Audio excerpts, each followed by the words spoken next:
Евангелие паводле Мацвея. Некаторыя кніжнікі і фарысеі сказалі Езусу: «Настаўнік, хочам ад цябе убачыць знак». Але ён адказаў ім: «Пакаленне ліхое і нявернае шукае знаку.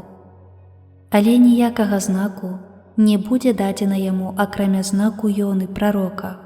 Бо як Ёна быў у чэраве кіта 3 дні і 3 ночы, так і Сын чалавечы будзе ў сэрцы зямлі 3 дні і 3 ночы.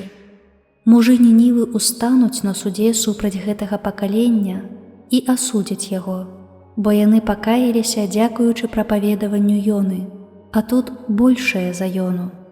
Каралева поўдня устане на судзе з гэтым пакаленнем і асудзіць яго, бо яна прыйшла з краю зямлі паслухаць мудрасці Саламонавай, і вось тут большае за Саламона».